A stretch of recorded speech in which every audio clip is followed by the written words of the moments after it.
All right, hey, it's Ronin Man here, and today we're going to talk about. Sorry for the absence. My phone was stolen, so I'm using my computer again to record, and I got a new professional mic. I hope you like it. Um, Today I'm going to talk about a book that's really, really fantastic, and I think the book was written by the author, Gavin De Becker, for his wife and daughters, but I think this book is actually just as applicable or more applicable for guys. So bear with me here, guys. This is really a great book. I mean, this is like, I'm not messing around on this one. This is like fucking epic stuff. Okay, so what is the book about? It's kind of just generally give you a quick review of the book. What he talks about is he protects wealthy people, so people that are being stalked as celebrities and things like that, right? So what he does is he's worked with hundreds of people. He's like a personal security guy, right? And so he's learned from his job is what is actually dangerous in real life and what is not dangerous, right? This is something that only like generally soldiers or maybe gang members, people that have been through a war will actually get this visceral about what is real, what is not real, what is dangerous, what's not dangerous.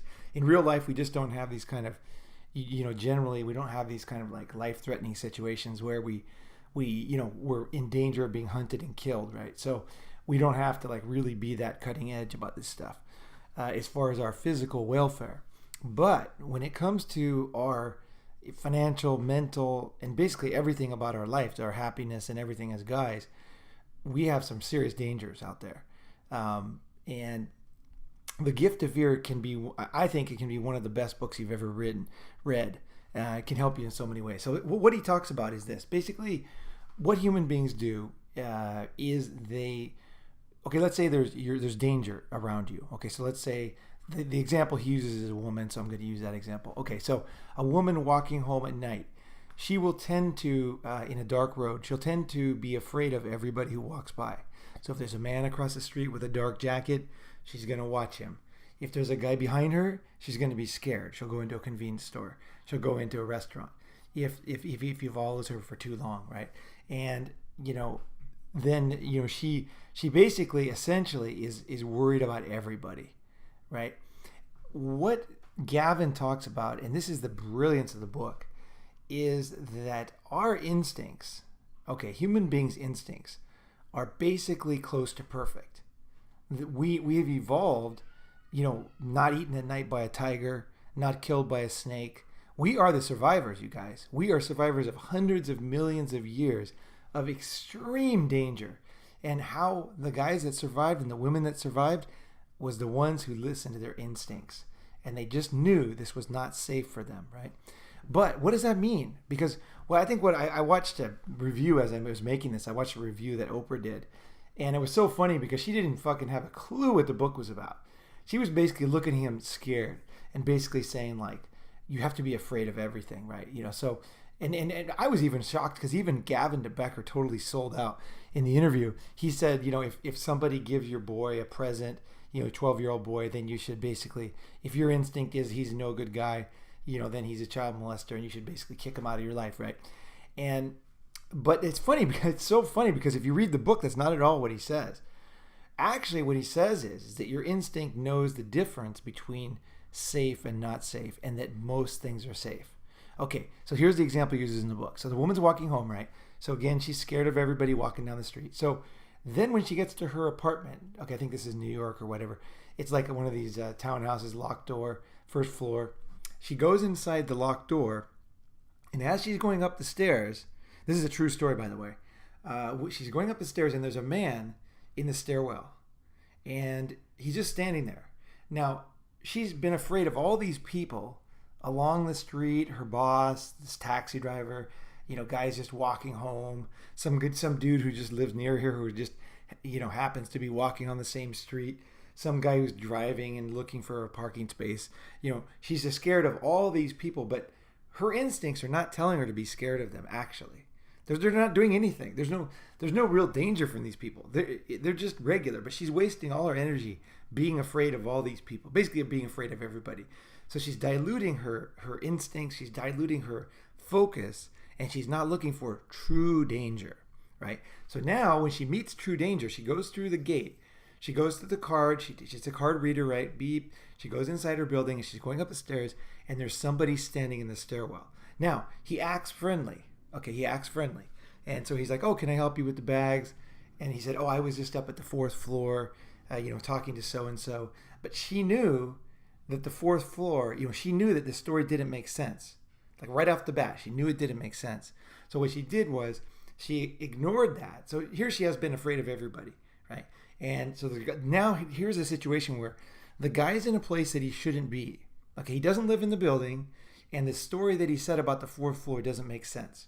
She knows the people on the 4th floor. She knows everybody in her building, and the story just didn't make sense. I can't remember exactly what it was. Maybe they were on vacation, or maybe he had the wrong name, or whatever it was. It just didn't make any sense to somebody who lived in the building, right? So her instinct was, this guy's dangerous, but she didn't listen to it. She basically was treating everybody with the same level of danger. So, she's trying to blow him off. She's trying to get rid of him. She goes upstairs and he's like, hey, can I help you with your bags? And then she's like, oh, okay, because she's got a bunch of bags in her hand, right? So they get up to the room and then he's like, oh, basically talks her into letting her in the house. And then he ends up, I think he's rapes her or something. And then he is going to kill her. And she is the hero because as he goes into the kitchen, he's like talking about killing her now. And this is a true story of mass murder. I can't remember his name, but you can read the book. It's absolutely a great story. And just imagine yourself in the same position. I mean, guys get killed too, okay? So it has nothing to do with being a woman. So he's in the kitchen and he says he's going to go in the kitchen and get a knife, right? And so after she raped and she's like, threatened to be killed. She knows he's going to kill her. So basically, she now knows, she's now out of denial. This guy's going to kill her, okay? And so as he walks towards the kitchen, she walks behind him at the same speed as him. She knows that this will absolutely get her killed, but she walks like silently because she knew, she instinctively, her instincts knew this was the only chance she was going to have to survive. She knew. Her instincts absolutely knew that once he came back with the knife, there was no hope. He was going to kill her. So she knew that by instinct, and she also knew that as he walked to the kitchen was near the front door, this was going to be her one chance to get out. So what she did was, totally naked, she followed him silently behind, and he was so full of himself, he was so excited, he didn't even look behind himself. So he just figured she was so scared in the other room, and she wouldn't dare to follow him, right? So she did follow him, and as she got to the door, she was out the door. And she was saved, and it turns out the guy was a mass murderer. He was arrested. I don't know if he got the death penalty, but basically he was a mass murderer. He had killed many women in the exact way that he was threatening to kill her. So her instincts, she was ignoring her instincts. She was putting every guy into the same category as, rapist, murderer. But then when she finally meets a rapist, murderer, a real one, which is very rare, and that's the key point of the book, it's very, very rare, but it exists. So the way you survive in life is by being very much in touch. And this is really what he teaches you in the book, is that your instincts know. Your instincts, okay, you listening to this right now, your instincts know how to survive. And they know what's dangerous and what's not dangerous. You know, okay? When you meet a new person, when you go into a subway, when you walk down a street, you instinctively know. Now, your nervousness or your, like, say, personal flaws, or maybe if you don't like a certain type of person, you might think somebody's dangerous because they're a certain skin color or whatever, but your real instinct, okay, the thing that kept you alive, that's why I have to just say, you lived 100 million years, okay? Your blood, your people lived 100 million years in an environment that was absolutely dangerous at every moment, even while you're sleeping. Okay, there was murder was common, of course deaths were common, and everything else was common, like getting killed by every other kind of natural thing, right? So you survived that. So that's what people don't realize. You survived, okay? This is not some new age motivational thing. Okay, I'm just telling you the truth, is that you survived, okay? Through your ancestors, okay? They are your blood. They gave you your instincts. And the people that didn't have those instincts are no longer with us. Their blood is no longer with us, right? So you are a freaking survivor, and you have to believe that, and you have to listen to yourself. So think of this woman think of how stupid she looks walking down the street every day, scared of every guy. Just think of that. I hate that. I cannot stand that. The worst thing is I'll be walking down the street and some like fat woman, like usually like that I would have no interest in at all. If I'm walking behind them, like let's say we're walking on the same street, right? And they'll look behind and see me, and then they'll be like, you can just tell they're scared, right? And then they look at their phone and they look at it. And I'm not scary looking. That's the thing. I mean, I'm sure it's much worse for guys that are like scary looking guys, right? For me, I'm not scary looking, but it still happens sometimes. And I always look at the women like how stupid are you? I mean, there's no, you know what I mean? It's like they have no, most people I would have to say have no sense of what is real and what is not real. But it's only because they're ignoring their true instinct, their true nature, what's deep inside of you, deeper than your thoughts, deeper than your intelligence, deeper than your current awareness. It's inside of you, it's in the cells of your body, okay? And so for guys, what this should teach you, what the gift of fear, I guess there's so many lessons, so I'm not going to say what it should teach you, but what I was thinking about when I read it is I was thinking look at this woman in the picture, right? So you can see right away this woman is unhinged, right? She's like, she's like changes every moment. She's one moment she's this, next moment, one moment she's a feminist, the next moment she's a hippie, the next moment she's crying, and then she's angry. The next moment she's really happy, and then she's really upset about some meme on the internet or whatever.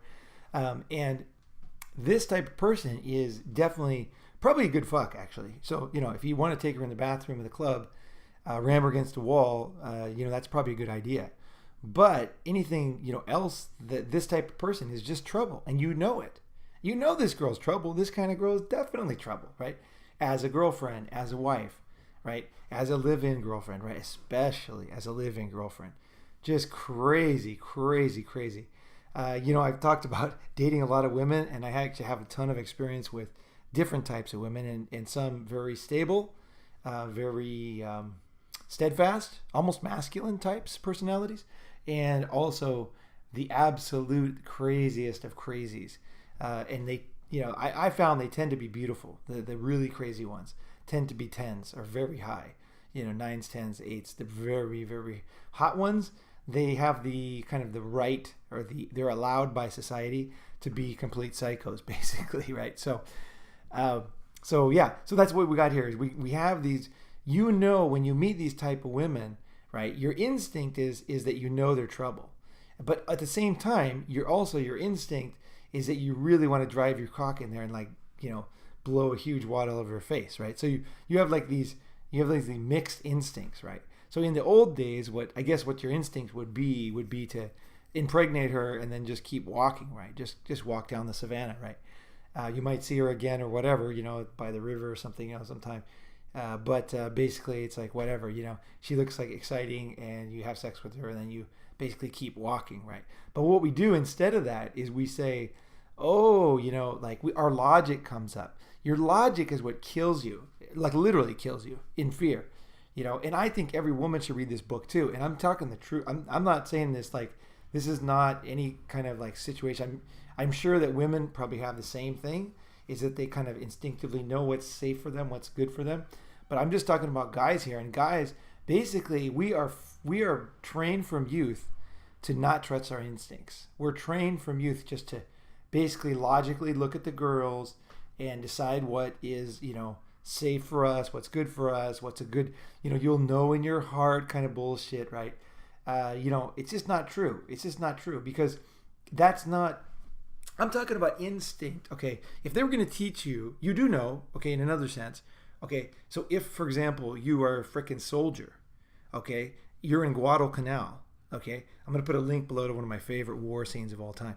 But that guy, right? Those guys ran totally on instinct. They didn't have anything else to go on, right? Because they had no time. It was dark. They were being inundated with guys, and it was one of the greatest battles of all time because they just didn't have time to think. They were just like bam, bam, bam, bam, bam. More ammo. It's like just get it. And so there was only time for pure male instinct. absolutely instinct. You could see the shots when he's going to get the ammo and he's going to help his friend down the trench, and like all the people that attack him and all the situations. And it's a true story too, so it's awesome. It's an awesome scene, actually. One of the best scenes. This is my favorite scene actually of all time for war movies. But that's the type of lover you want to be. You want to be that person, that guy that is like, you come in when you see the situation, as soon as you sense weakness, and you sense that, I don't mean weakness like, what do you call it? Like, okay, let me go with me on this one. Weakness, I mean, is that you are the conqueror as a man. Okay, you put your penis inside her, right? And you only do it when it's the right time, right? That the moment has to be right, and that's when the woman submits to the man. Okay, so that's what I'm talking about when I'm talking about weakness. You see that weakness, you see that submission, and you go straight in. And if you do it right, the woman will absolutely love you for it, and will even say things like, I was talking to my friend the other day. They will like come all over the place and say things like take me, like just like absolutely things that you would never hear her say again in her life. And she's just being ravished, because you went in just at the moment that you saw the opening, and you went straight in with no qualms, right? And that's actually exactly what women want. They hate when they give a signal to a guy and he does not attack, he does not go in, right? It's like they have to basically like have a sign out front, right, for the dummy guy to finally get it. By then, she's not only is she not turned on, she's like basically wrote the guy off in her mind. This is not a lover. This is a provider. This is like some nanny or something around the house, right? And you want to be that. If you ask me, I think you want to be that guy who goes in and like drives her insane, right? So even a woman like this, there are a lot of stuff you can do with her that's very cool, and I think it's even possible to turn her around long term, because I have done that with beautiful women before, crazy women. But I don't recommend like getting into these situations if you don't have much experience, right? But basically, yeah, there it is, the gift of fear. You need to realize that most women are not out for your best interests. They're just not. They're not out for your best interest. What do they want? This woman wants something totally different than what you want, right? She wants something completely different. Do you think this woman in this picture wants what you want? Seriously? She wants like the lawnmower in the house, and she's fucking. This woman is a completely different mindset. And when she divorces your ass, then you find out what it's really like, what she really wants, right? You see the other face, like in the predatory female. You see the 5 faces of women, right? And you're gonna see another face of this woman later. She's in this face now, but you'll see another face later. So you have to follow your instinct on stuff like this. All right, guys, thanks for listening. Please like the channel and look forward to seeing the comments. Sorry for not having new episodes here lately.